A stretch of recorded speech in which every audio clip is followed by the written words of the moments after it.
How would you like to watch movies outdoors anytime? Check this out, 100-inch screen. It is bloody massive. Stay tuned, I'll show you how.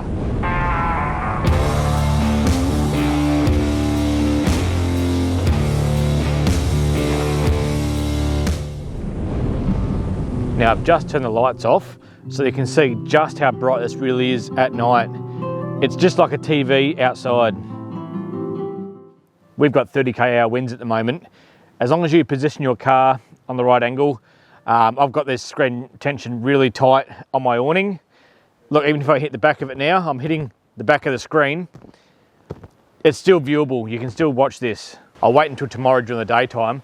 I'll show you exactly how I mounted this on the awning and how I tensioned it so it doesn't move in the wind. There's multiple ways you can hook up your devices to the projector. There's a HDMI cable input, which I've got now. There's 2 USBs, there's a headphone jack and an AV port as well. So plus there's Bluetooth and Miracast. So I've got mine at the moment through HDMI straight to the laptop, and then the laptop is doing Bluetooth to the car with for the audio. So I'm streaming whatever I want straight from the laptop, straight to there. But yeah, you can Miracast straight from your phone, straight to the projector as well. One big downside you have to consider, the projector will only work at night time. It's not visible during the day at all. Now I tried to bypass that and put my walls of the awning up a few weeks ago, and I've turned the screen around and had the projector in my car with it projecting under the awning. And I thought that might be dark enough to use it, but it still wasn't. I still had to wait till night time. And the trouble is, if you do this in summertime, you just get bugs. Bugs just flood the screen in no time at all. Luckily it's windy now, so I've got no bugs now, but on a still night, there'd be bugs absolutely everywhere. One more thing about the audio as well. It is preferable you use a Bluetooth speaker with it, but don't worry if you haven't got a Bluetooth speaker with you. The inbuilt speaker in the projector is good enough. If you're sitting around the projector, you can clearly hear whatever you're watching. To adjust the focus, there's a focal ring up the top, which you can turn. I've noticed it does get a bit stiff. Oh, see, it does get a bit hard to turn sometimes. You just turn it until it's all nice and focused. Then you have a second little dial up the top here as well, which will change the tilt. So if you had your tripod upper or lower, you can adjust the tilt to match wherever you are. If you do have it a bit wrong, you might get, as you can see, it's all blurry up the top. So all I have to do is adjust that tilt until it's nice and sharp on the edges. The projector comes with a remote as well, which is really handy. Now when you first turn the unit on, it'll be start up at the home screen. That's set as default. You can change that in the settings. You can select it straight to go to whichever input you normally use. Now the remote, the infrared is a bit touchy. There it goes. You've got to have the right angle to get it to work. So straight away you can see you get source up the top, it's gone to there. Media, if you've got any of your files on a USB. So if we went source, click that, you can change between the AV and the HDMI, images or sound. You can change your sound modes there as well. Now we'll go back out of there. We'll go back to home for a minute.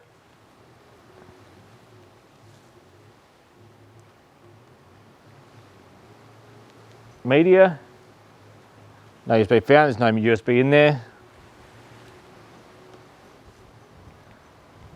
So say we go Miracast. It comes up with this here. So all you got to do, open up your phone, access your display setting in your screen mirroring settings up in the top menu of your phone, and then just select the Miracast with that name there, and it'll link your phone, mirror it directly to the screen. Really handy feature. If you had an iPhone, you got iOS Cast. Same thing again, click on that. There you go with the apples. So you can mirror your screens as well. The menus are really easy to use. In setup, there's not a lot of things you can change.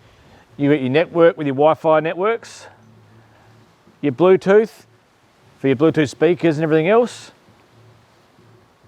Projection mode, front desktop.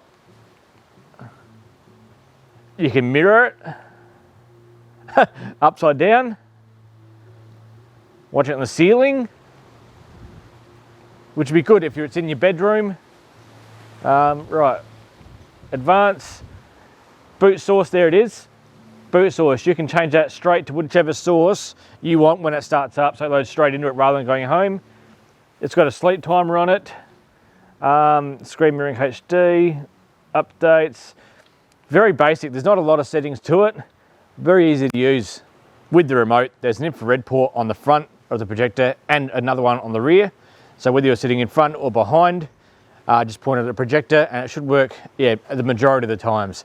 If you're pointing at the side or anywhere else, it's not going to work. It's not that sensitive. This is going to come in so handy at night time while we're camping. On nights where there's clouds in the sky and we can't do astrophotography, just being able to kick back and watch a movie at night, it's just going to give us something to do, and it's just going to make camping so much more enjoyable. It all packs up into nothing as well. I think I've showed you enough of the image quality now. I'll pack up for tonight.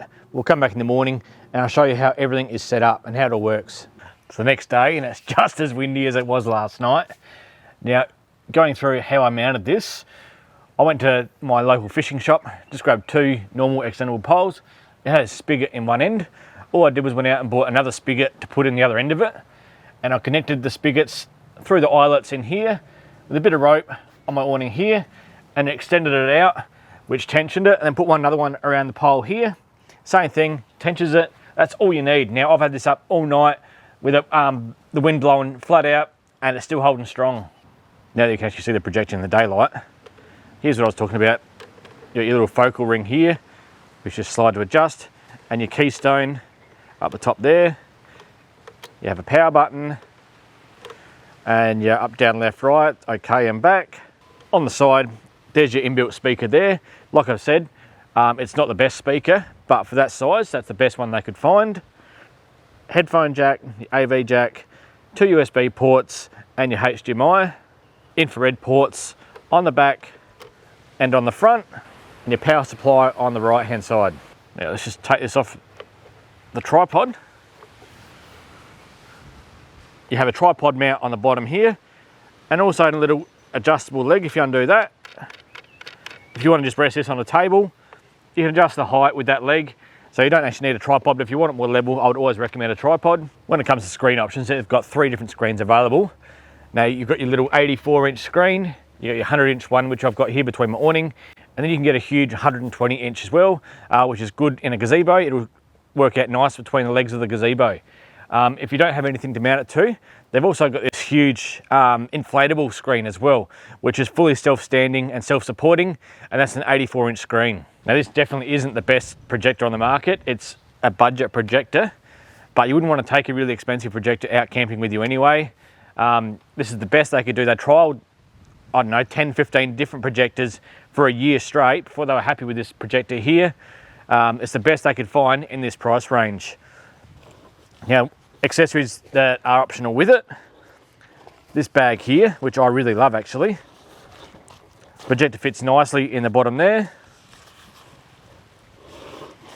Top section here, you can fit all your cables, HDMI cables. I put everything here, the remote, SD cards, anything you want in the top here, and you can zip it away. Like I've said, comes with the remote. 12-volt plug here, so you can plug it straight into your car with a cigarette plug and run it straight from your car. Or what I like to do, I've got my Blue Eddy power station that I run it from, or I'll plug it straight into my inverter in the car. So you've got 240 volts or 12-volt plugs. The screen also, they all come with their own bags as well, easy to fold up and fit in. In conclusion, guys, I would say 100% this is definitely not needed for camping. It is definitely a luxury item. I'm not trying to kid anybody. But if you don't enjoy astrophotography, you don't have much to do at night while you're camping, then this is definitely great. I will definitely be using this quite often now. And it's not only for camping. Say Christmas Day, for example, we're going to have people over here. I'm going to have a few spits going.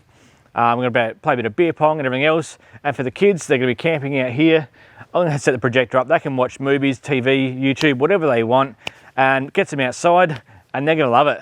So it's great around the house too. But if you've got any more questions, don't hesitate to leave a comment. I'm always happy to answer. If you found the video helpful, please leave a like. That really helps my channel. And if you haven't already, consider subscribing. I'm always putting out useful videos like this. So stay tuned for more videos. But thanks for watching the video, guys, and I'll catch you in the next one. Cheers!